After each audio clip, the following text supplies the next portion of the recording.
Ori, the Easy. people have been wondering, have you fallen off? And I'm looking at your slim little face there. You're looking like a fucking snack, but bite size. How you doing, buddy? Thank you, sir. I have not been falling off. We're still riding on the program. Everything's good, man. Appreciate that. Yeah. Cool. We got a Thanksgiving slate. This is kind of impromptu, informal. We'll see how it goes. I'm definitely DFSing a little bit in the GPP streets. I was thinking about 150 maxing, but I might just want to, enjoy the day with my family, do a couple of hand builds. But what's your plan for Thanksgiving DFS? And we'll talk about like actual Thanksgiving Day, I guess. So I'm just doing a single entry and a 3 max, a little Plymouth Rock 3 max. I was having trouble depositing with the Venmo bonus, and so I talked to DK Support, and they gave me the bonus anyway. So like, Dang. I'm like high on life with my 25 DK dollars in addition to my deposit. Sick. But yeah, single entry 3 max, and I'll probably do the Wishbone 20 max thing. Sure. And just get a little of everything. Yeah. Mikey, this guy's so incredibly based. Seems like he's going to make Argentina great again. I know there's people around that are hoping the same for good US of A. But it would be really funny to me if all of the I don't know if you've been seeing it on your For You tab, but I've been getting spammed with this Argentinian president. Yeah. And it's like obviously everything is translated in his captions. It'd just be like you could literally be saying anything. Right. But it's very fun, like him just ripping off like Department of Education, or Minister of Education gone, like Minister of I don't know, like Health Services gone. Like that was the funniest thing. So Gotcha. Yeah, we don't have to get. Did not know that we were going to cover Argentinian politics, or I would have prepared something for that. As if Ori hasn't seen this guy, or he is this guy. I don't know. GM Brian. GM. So yeah, I guess we'll. What are your Thanksgiving plans? You got stuff going on?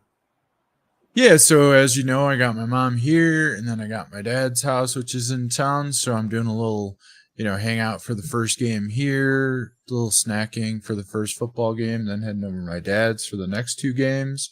Yeah. And my uncle is in town there, and then my brother's got a new baby, and my other brother his wife is super pregnant, due in 2 weeks. So, the whole fam is over there. So yeah, just a family day and football day. Sweet. Cool. Yes, you want to just go into game review instead of the position by position. I think we'll kind of hit it as we talk about the game. Yeah. I don't know, if you're playing cash, go with God. It's going to be a 1v1, 2v2, but we can kind of try and build it later. But I think we'll talk about the guys that we like relative to ownership.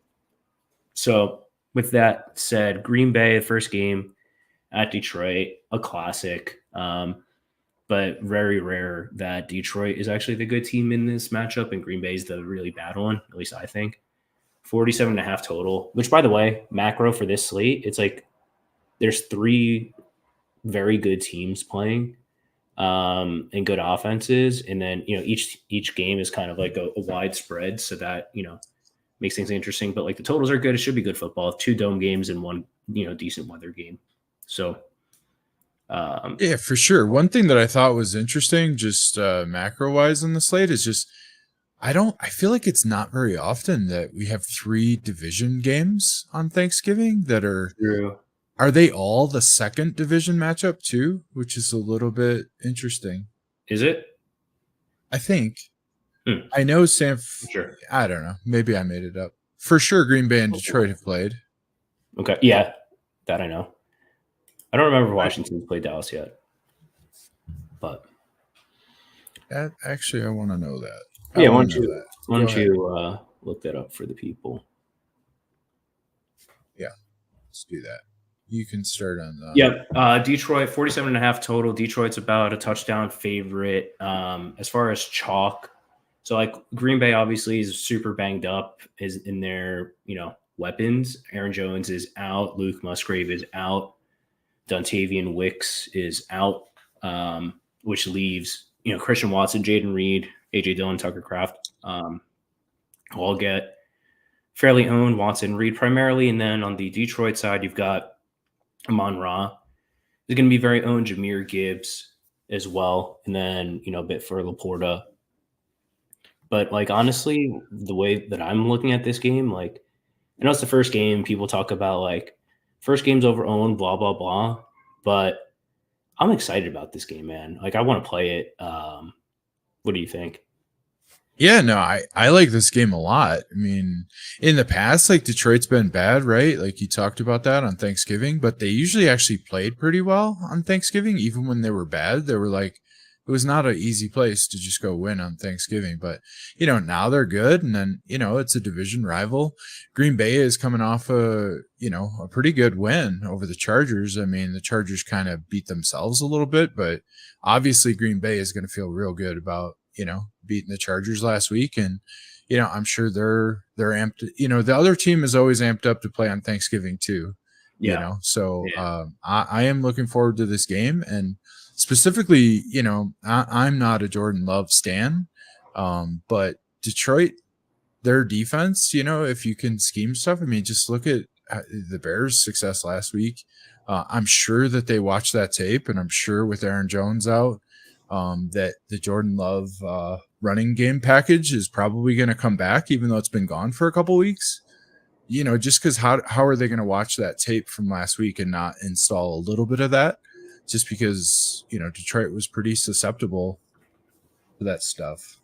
So I'm excited for this game, and I'm excited to run some Jordan Love stacks out there. And then, in my opinion, the best receiver on Green Bay is Romeo Doubs, and he's like the lowest owned, and his price is 5,000. And everybody is still looking for the 4-1-40 time of Christian Watson, which just doesn't matter because he doesn't like do anything. I mean, obviously he's a home run hitter, like that could happen, but in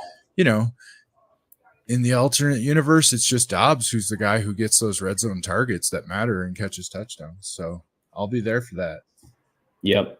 Yeah. I mean, I think that like a couple of notes that I had written down here, like as far as attackability, the Lions face or allow the fourth highest ADOT in the league. And, that is maybe a feather in the cap of Christian Watson, just as far as like teams identifying that they want to throw the ball down the field against Detroit. The one thing that I'll say to that is GM Warsh, even though Aaron Jones is out, does not mean that the Packers are gonna like just pass the ball a ton.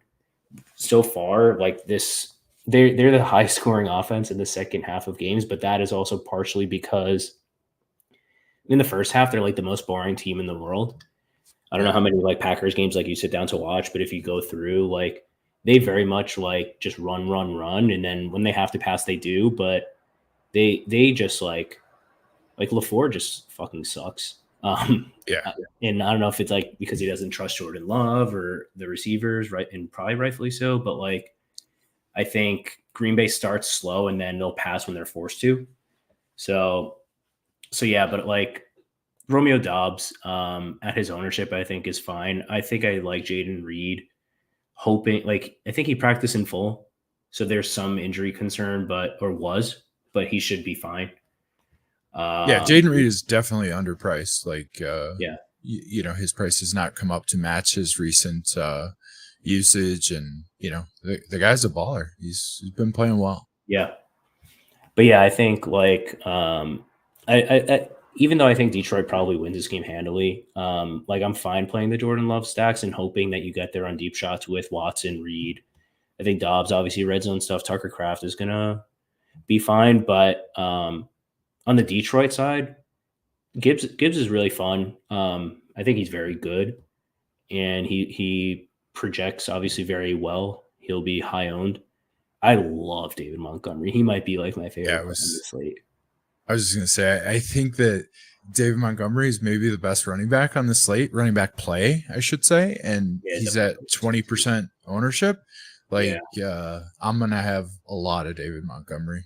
And Yeah, I mean, we can, talk about narratives and this and that and the other thing, but he's just straight up a great play on this. Like, the no matter what the game script does, like he's still going to be a part of it. And if you believe the game script where Detroit gets out on a lead, and you know, I just, I could see on Thanksgiving, Man Campbell on the field. You want to feed David Montgomery on Thanksgiving. John Madden would be proud. Yeah. You know. Yeah, I agree with that, and I think you could definitely play the two of them together. Yeah. Is a really good differentiator in the millie types, and just say like at their price tags, like you don't need 35 from both. Like if you get 25 from one and 20 from the other, I think that's very likely to be in contention for winning lineups. And like you'll know how those lineups do immediately.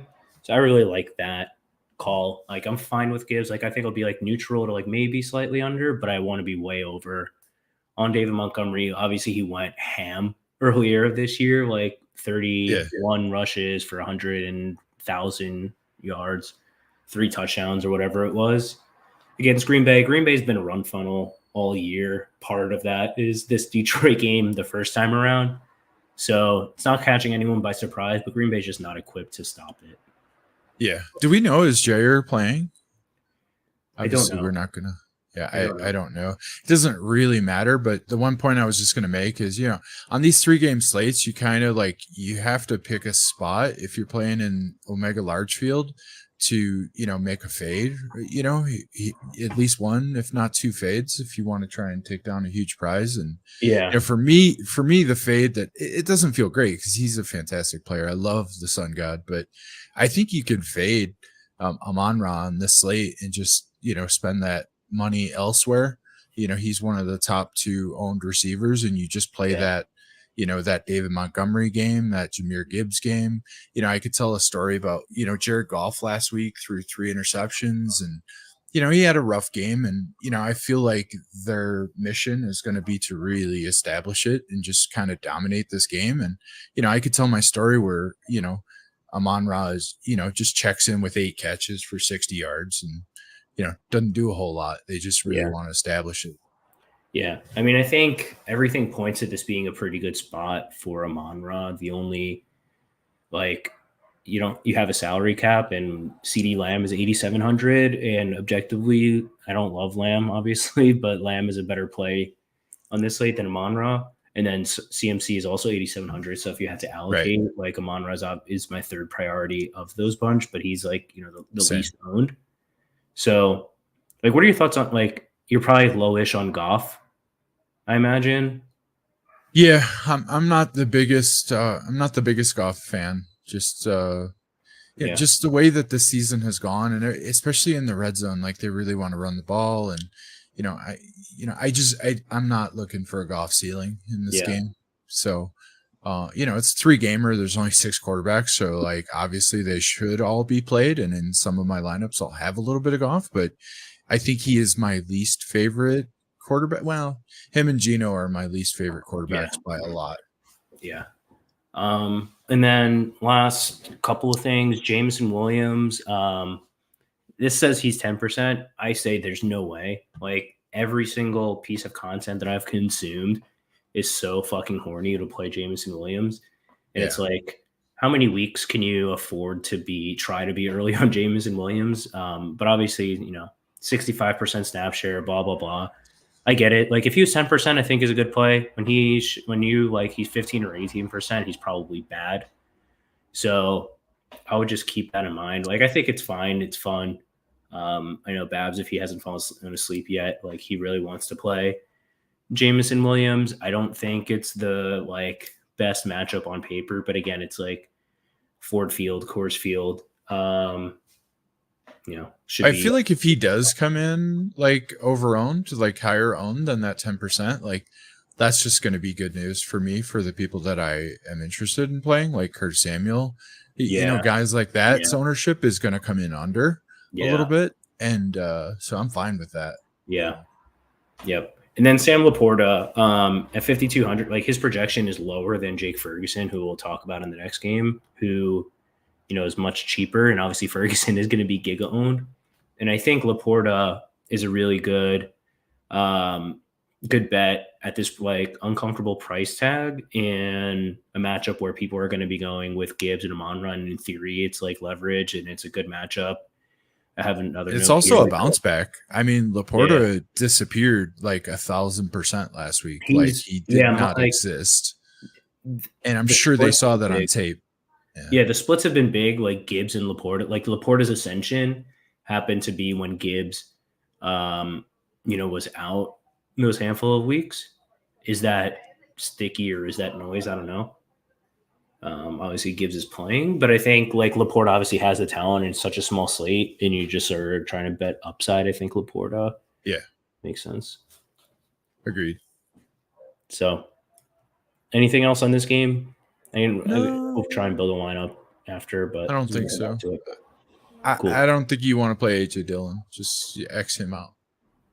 Yeah.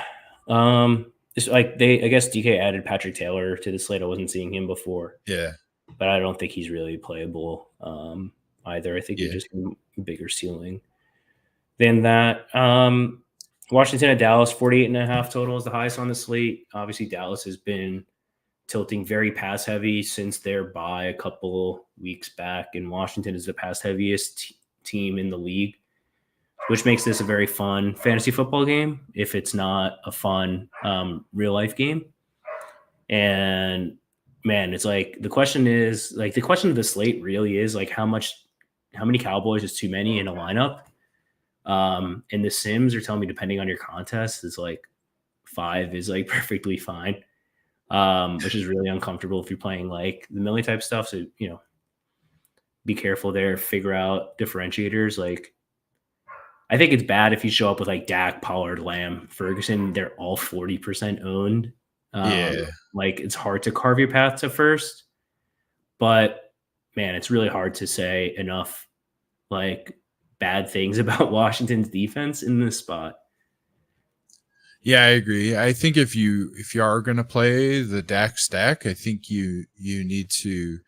I think less is more. You need to play the ultra nuke game from a guy like a skinny or something like that, and just hope that you can catch the nuts in every other game or whatever. Because if I don't know if you do show up with Dak, CD, and Pollard and Ferguson, I mean you absolutely have to hit the nuts in the other spot, in every other spot. Yeah. And, it's hard for four guys to go crazy. Yeah. I mean, we've seen it like 4 on a main slate. Like we've seen Dak, Lamb, Cooks, Ferguson like very recently in a main slate. So like on a small slate, I think it's very viable.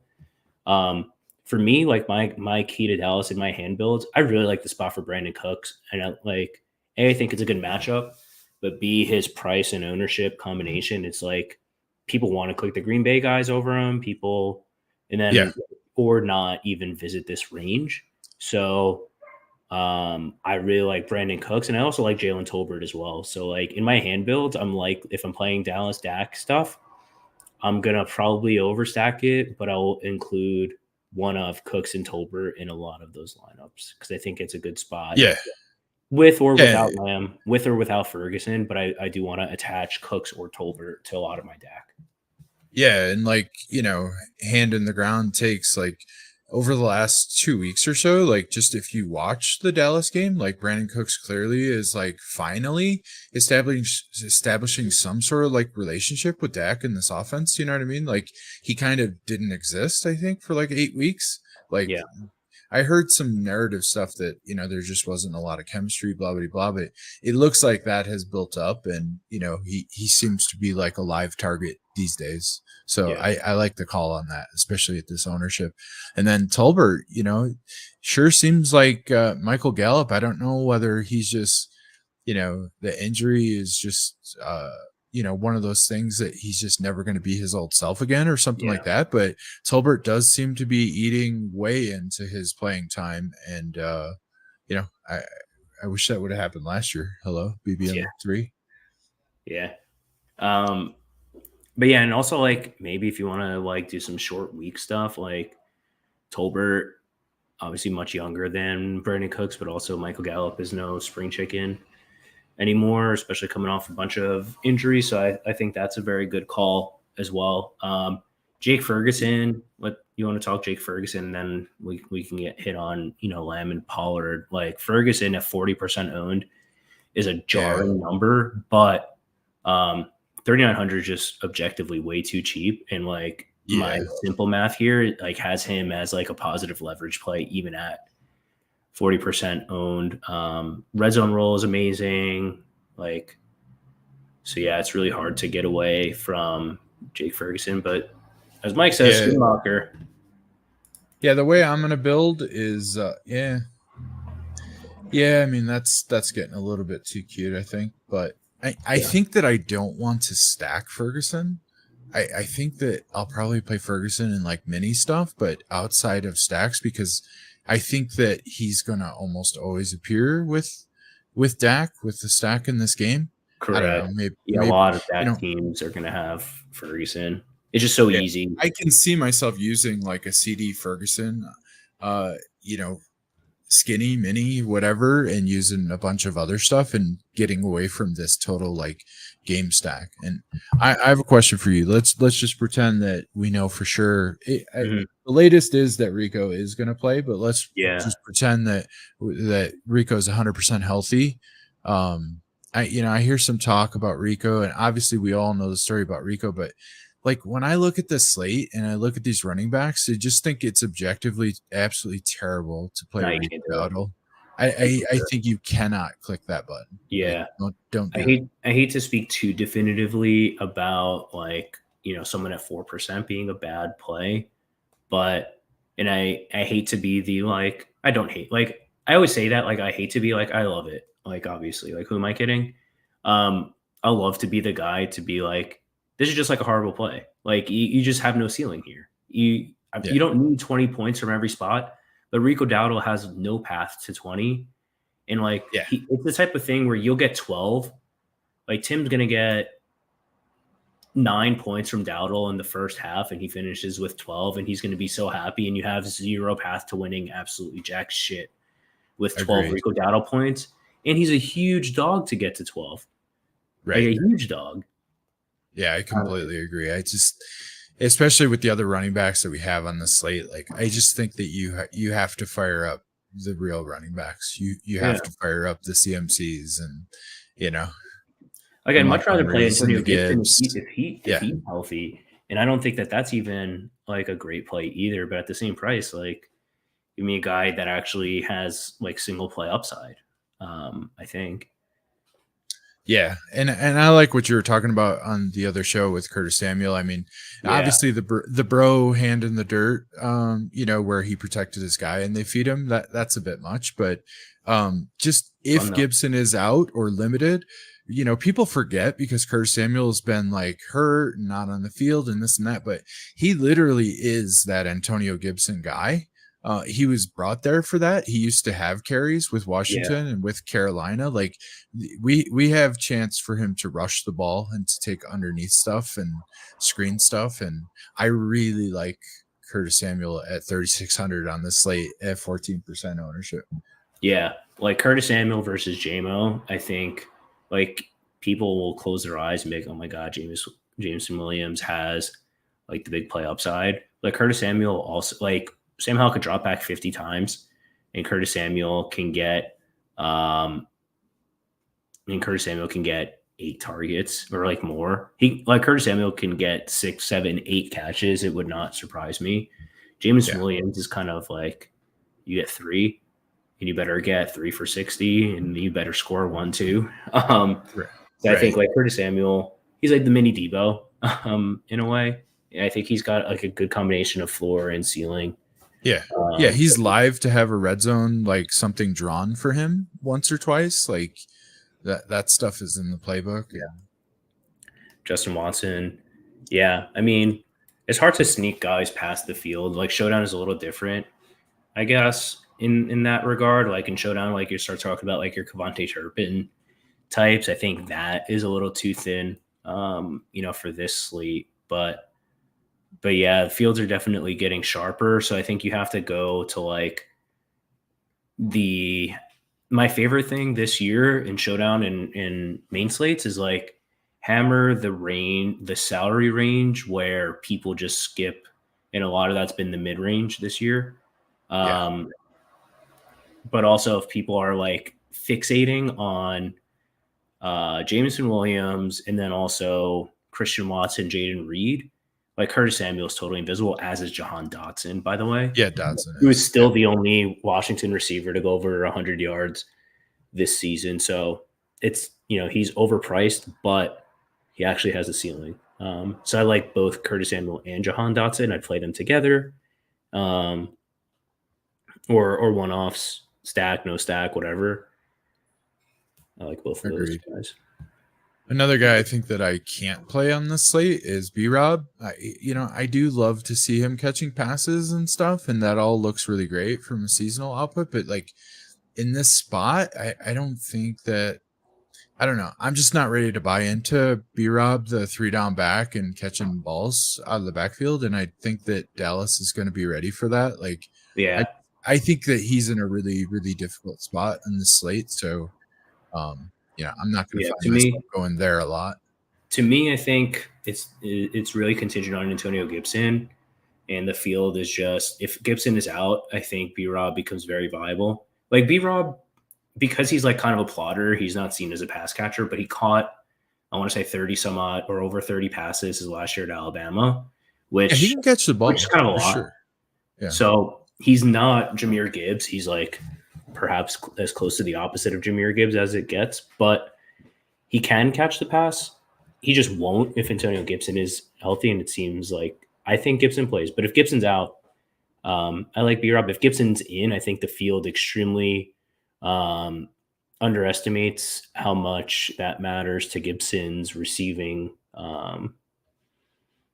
floor, let's say. Yeah. I mean, I guess he can still like luck box his way into stuff. So yeah, I'm really not in on Robinson at this ownership. I think it's a pretty bad play. And And then we then haven't really mentioned Sam Howell at all. Like I think it's yeah, fine to march out there with Sam Howell stacks on the other side. I mean, by the way, on Underdog, his passing attempts line is at 38.5. I want to say he's over 40 in like basically every game this season. Like, and I don't see any reason for that to not be the case against Dallas on Thanksgiving. But what if he does one of those things where, they shoot out? I still think Dallas is going to come away victorious, but there is a world where Washington shoots out, with Dallas and puts up points. I mean, if they can score on Philly, and Dallas's pass defense, like it's all predicated on Micah and those linemen getting to the quarterback. And obviously we know Sam Howell takes a lot of sacks, but again, look at the Philadelphia game. They sacked the passer just as well as anybody. And they were able to scheme something up to get him launching balls. And Dallas's secondary is attackable. I mean, they're protected by their pass rush, but their secondary can be beat. And, maybe Bieniemy schemes something up and Sammy can cook. Yeah. I like that call for sure. Like at 9%, like really hard to say too many bad things about him, especially because like he's got your PPR upside, and that's more on the pass catcher stuff. I understand that, but like the PPR upside of his pass catchers is just so insane. Like he could throw the most passes by 10 or 15 on this slate, would shock absolutely nobody. So yeah, I'm like more into like the Samuel Dotson, like even Logan Thomas than necessarily Howell, but I like fine with Howell too. We kind of glossed over Lamb and Pollard. So like let's start with Lamb. I have him as a very positive, like his projection is just absolutely insane. Like what he's been doing the past month or so in this like new look Dallas pass the ball, and like Washington is just like absolutely trash. We saw it on national TV against the Bears very infamously where DJ Moore cooked them for like 400 yards. But so yeah, really hard to see how CD Lamb and Dak fails. Obviously like that to me is like how you like each lineup. The first thing you have to decide is like, am I playing CD and Dak? And if not, what happens when those guys fail, I think is very important. So yeah, like what are your thoughts like over under the field on Lamb and Dak? Let's start with that. So I think that Lamb is maybe he's as close to a lock button as there is on this slate to me. Like I think that Lamb, you just lock it. The way that salary cap works and the way the DFS game works and how the values that we have in the slate, I don't think you can have lineups without CD Lamb. Not with the role the way that it is right now. Like I just Yeah, he's like I'm first guy in. in. I'm all in on CD Lamb. I think that but that does not mean I'm all in on Dak. I'm gonna mostly fade Dak. I'll have some Dak stuff, but Yeah. for the most part, I'm not gonna play a whole lot of Dak. And I think that CD can. We've seen it. Like CD can nuke while Dak just puts up 30. 20. I can beat 30. Yeah, I mean that's kind of the question that you have to decide is like, do you think that somebody competes or beats Dak? Like Dak has a good game and someone else has a great game. And like Right. that's one way. Like you can beat Dak lineups either A when Dak doesn't do well or B if someone also does better. Dak not doing well is really hard to imagine. But obviously you can get a big game from Purdy in a pretty good spot. The first game has, good quarterbacks as well. So then, that takes us to the Pollard conversation where like it's a pretty good matchup. His role is like really not it's not nearly as good as people will lead you to believe. And I've been playing a bunch of Tony Pollard in DFS the past few weeks, and it was like very wrong until last week, and it like still kind of barely got there, even though he scored. So like, I lean if Pollard is chalk, like I want to be away from that.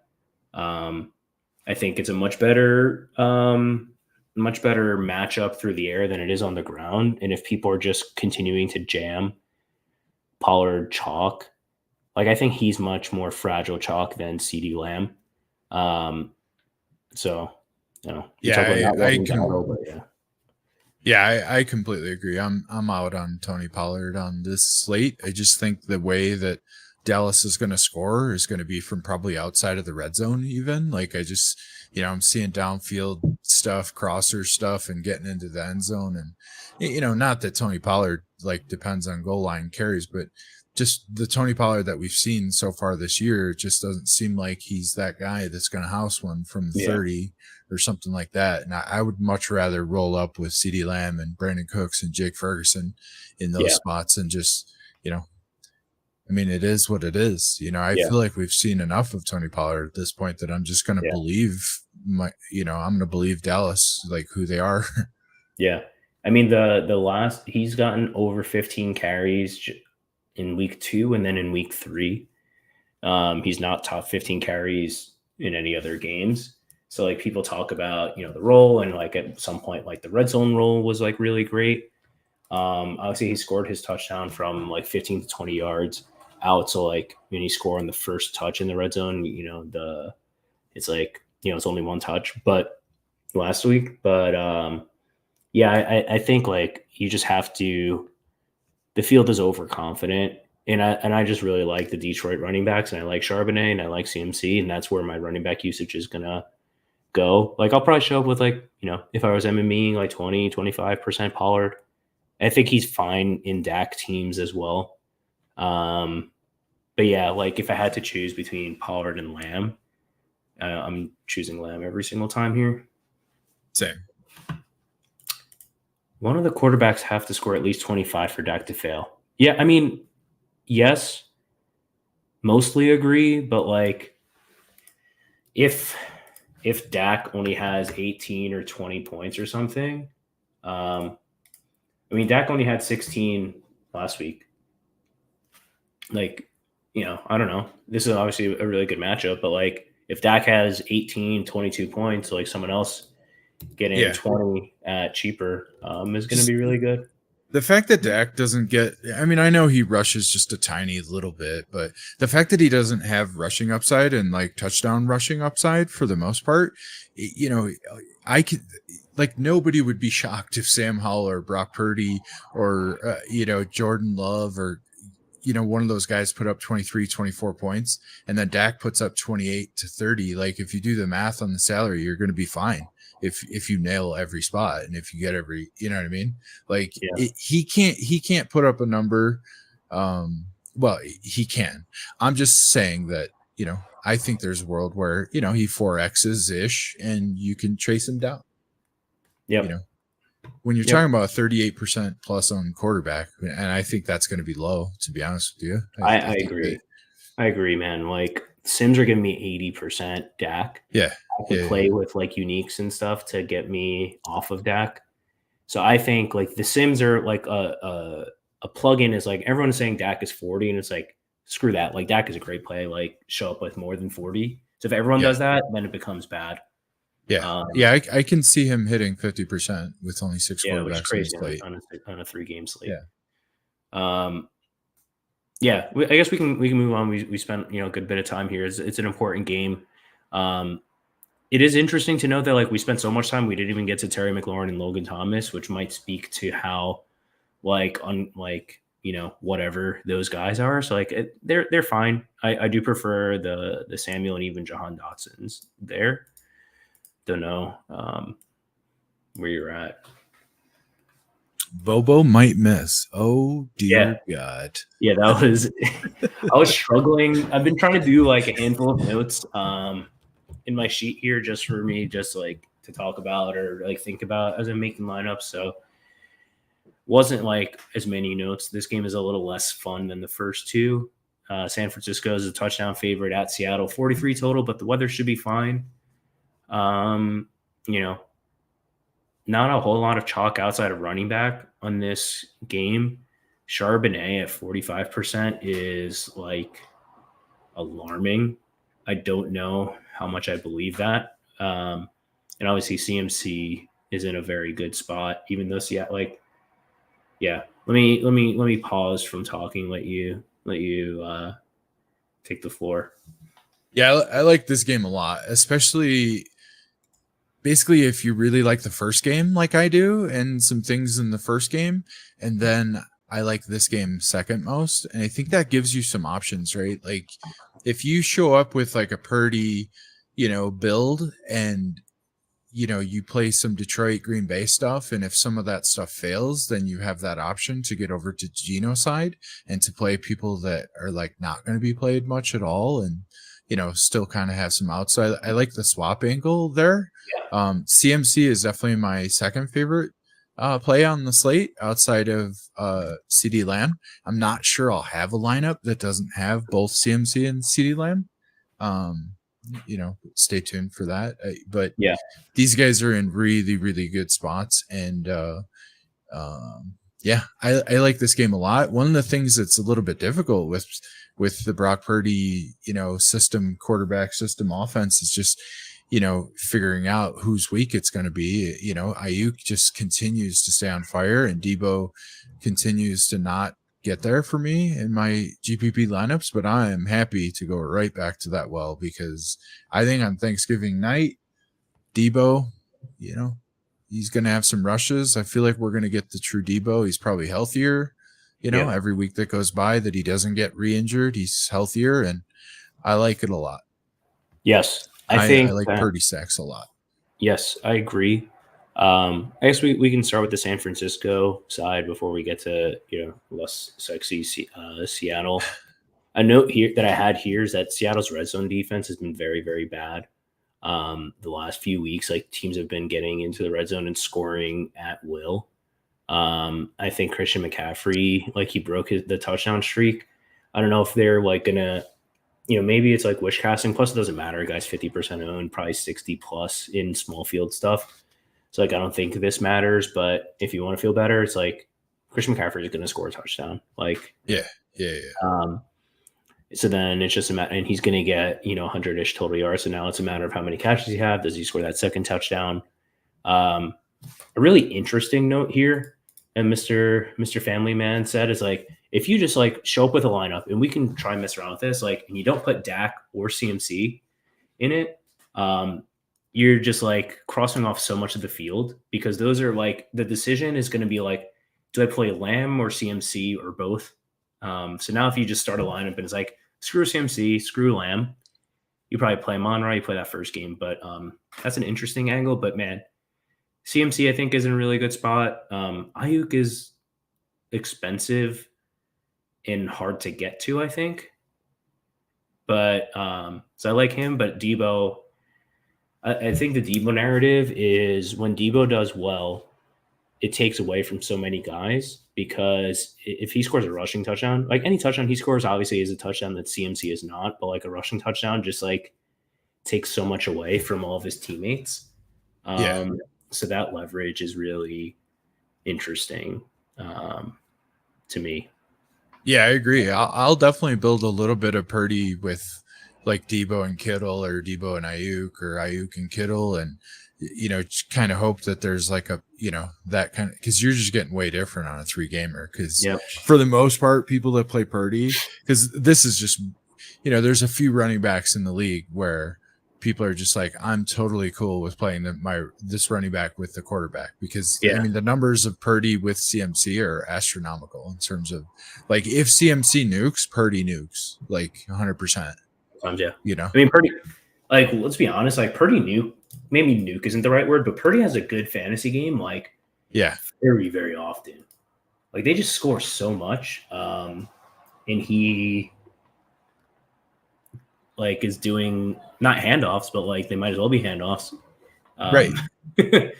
Yeah, no, to, it's that Shanny stuff. It's like yeah, their passing game is an extension of the running game, with a yeah, lot of those routes for CMC and Debo specifically. yeah, yeah.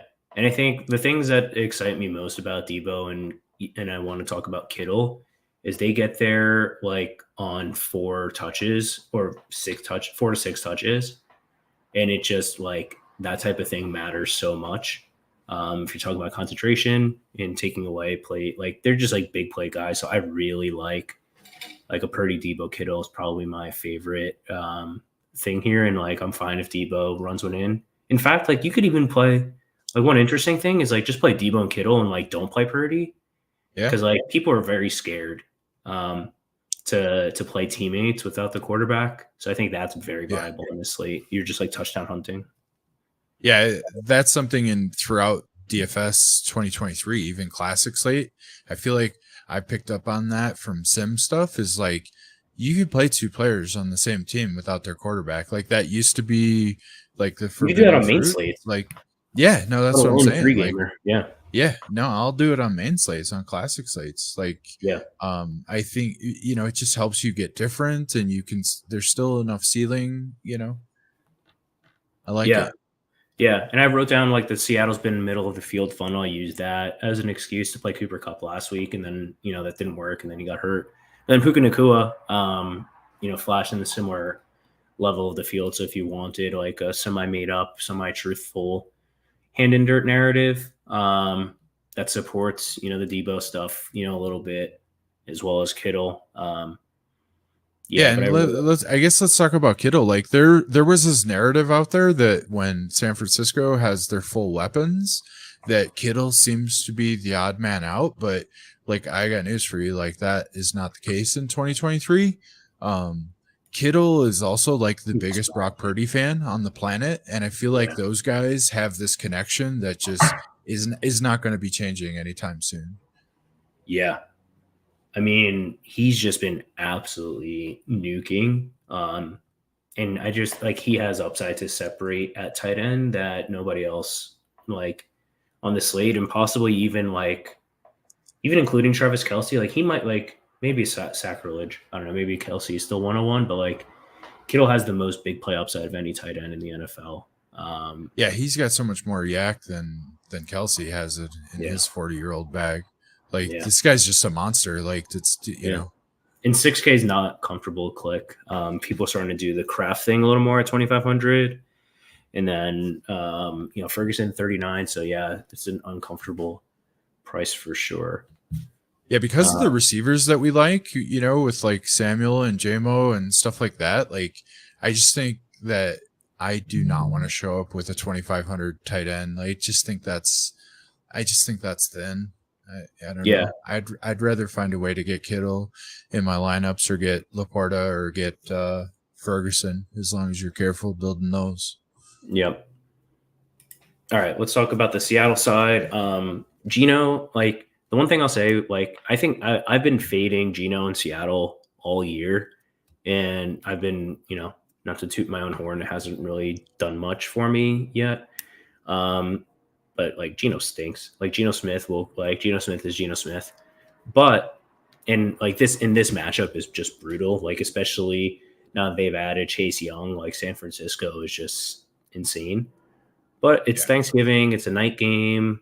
It's a home game, and he's 6% owned on a slate where you can only select six quarterbacks.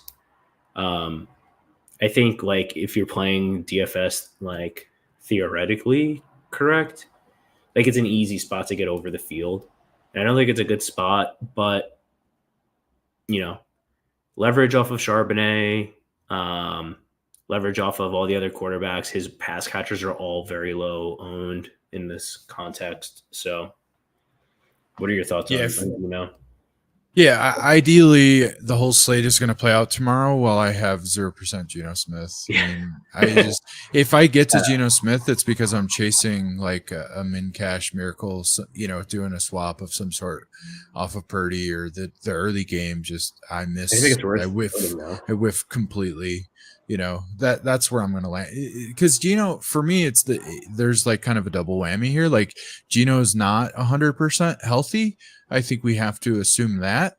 And there's, the combination of that plus playing the San Francisco front seven, those two things add up to like a stronger than normal chance of a quarterback not finishing a game. And, I really don't want to play Geno. So if I get to him, it's going to be because I swapped off of something. Yeah, I mean, I think it's very valuable to remember about your swaps. Obviously, Gino is not going to project nearly as well as Purdy, and you're going to give up some on the receiver side as well. But I don't think it's that bad if you end up, behind the eight ball early here, and then we want to talk about receivers like Lockett, Metcalf, JSN before we get to the Charbonnet stuff. Sure. Any leans there? I'm a DK Metcalf guy. I'm just, I love my gams. I love my grown ass dudes, and DK Metcalf is one of those. And I still think he is one of those. The problem is that Geno stinks. Yeah.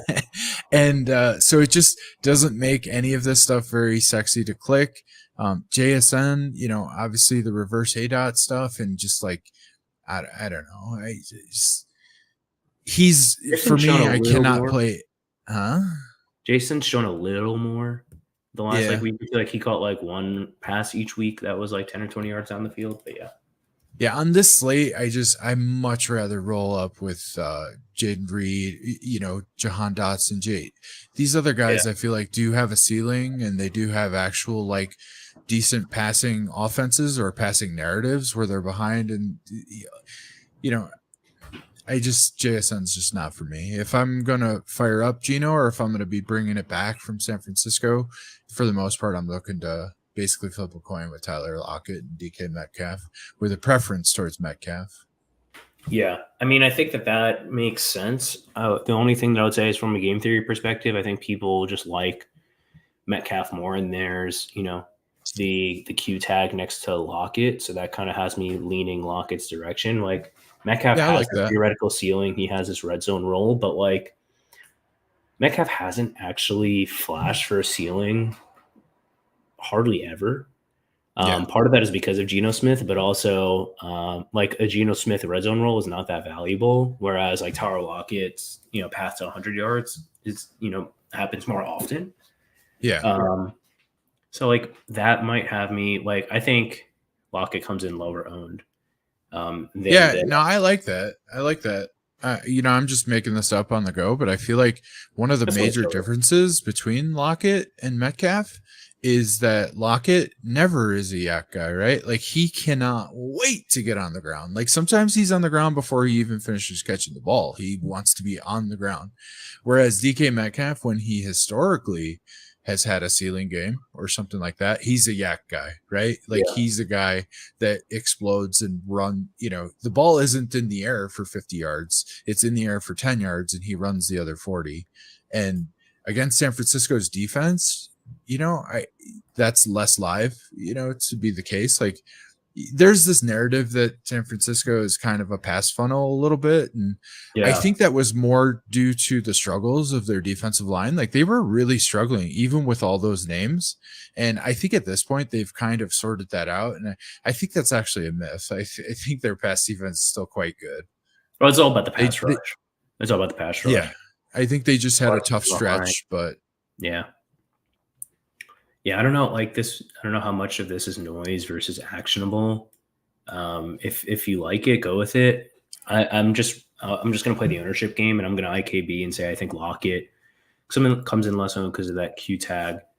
And then Charbonnet is pretty much like the last guy that we have to talk about on this slate. 45% ownership is very high.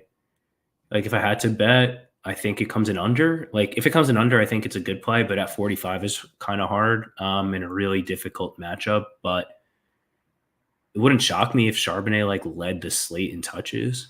Would it shock you? yeah. Yeah, I think I would be shocked by that. Fair enough. I think that Peter Carroll is just one of those guys that like his alpha dude is Kenny Walker, and when his alpha dude is out, it's never just one dude. I feel like, I of disagree. course, do not play DJ Dallas, but No, no, I no. will say this that I do think you're going to see DJ Dallas on the field, and you're going to be fucking annoyed by that. You know what I mean? Yeah, Like, I think there's going to be more of a rotation than people would like. And at 45%, like, the only way I'm getting to Charbonnet stuff is if the slate went really weird for me and I'm trying to get rid of McCaffrey. You know what I mean? Like, I'm trying to do swap stuff. yeah. And, you know, I don't know. I I'm, think that Charbonnet, like he should have a 3 down role. Like obviously I he's know what he should have. I just he's don't know big. if he will. Yeah, it's all about the role or potential role. He caught a bunch of passes last week. I think was it 6 after Ken Walker left. So I think that in a pass rush beater would be some screens or like early quick passes. So like I'm just trying to wish cast Charbonnet to not be 45% owned so that I can play him and feel good about it. I'll feel really bad if he is 45. But I do think Charbonnet at 5,300 is a very, very good, good play. It's just what is the upside in this matchup is the tricky thing. So I've got to decide that. But I Yeah. like him, if I, like my favorite running backs, like obviously CMC is a good play, and I like the Detroit guys, but I think I like Charbonnet more than B Rob and Pollard. Yeah. Yeah, I can see that. Family Man put up a message about, explosive run rate and stuff like that, yards after contact. I I don't don't know know. how I feel about It- that. I think there is a lot of noise involved in that kind of stuff. Just because I don't know, especially when you're playing a Geno Smith offense and stuff like that. Like the first order of business for San Francisco on first and second down is like they're going to be in run looks and like yeah. it's all dependent on who they were playing, who was the other team, what was the situation, all that kind of stuff. I don't know. Yeah. I guess at the end of the day, I'm just not the biggest Charbonnet, bro. Sorry. Yeah. Cool. Do you want to build a I got lineup? I got like Like, 5 minutes. all Let's right, let's build a build a lineup. lineup. Let's build a Yeah. lineup. Charb's on my good best ball team, so Charbs will run pure. It's written. All right, good luck. Good luck to Sorry, you, Phil. Philly. I got a bunch. I got a good chunk of Charbonnet. I'm rooting for that. Let us create a lineup. NFL Classic 3 game. Continue. Oh gosh, I hate this screen. I do too. I was trying I not to down. rarely use it. Whatever, it's fine. So yeah. Do you want to lead us off here? Yeah. I will lead us off. I'm thinking of what I want to do. You want to start with a I'm stack? gonna start with one single guy and then see where you take it. Yeah. Give me George Kittle. I'm paying for a tight end. And then you can think about how you want to like attack that. Yep. So I like that a lot. Like I said, I think the first decision or the most important decision is like, what does Dallas do? And if people are playing Kittle, and I understand like two tight end, ETR has two tight end on like 25 to 30% of teams. In the Sims all year, and especially on a 3-gamer, like seem to like it a lot. So what I'm going to do to piggyback off of this, and I think Kittle's going to come on a lot of Purdy teams. Like I don't think you're going to get much one off Kittle, so I'm going to go ahead and move Kittle to the flex and throw old Turd Ferguson in here. And I do want to play Dak. And I know you like Lamb, so I don't want to like fill out this whole roster before you're allowed to speak. But I really like playing like this Ferguson Kittle combination. I like it. I think that they both have like I think Ferguson's a good bet for 12 to 16 or like even upside for more, and Kittle can just like absolutely nuke. So I think this combination as well. So I would like to throw Dak here as well. Yeah. I'm gonna make that decision for you. Put Dak on there. Yep. And I know we said that you could get in trouble, but I feel like we've already dodged a good bit of the trouble and then put Lamb on there. Yeah. Yep. And then let's throw a defense so we can see like realistically what our money is like. Yeah. I guess like real quick, like defense literally, I mean, I shouldn't say defense doesn't matter, but I don't have like strong takes on defense. The only thing is like depending on your contest, like play defense against your QB, totally fine. Defense with your QB, totally fine. I'll go Lions here. Yeah, I would put Lions like, as the placeholder, and then we can scale up and down.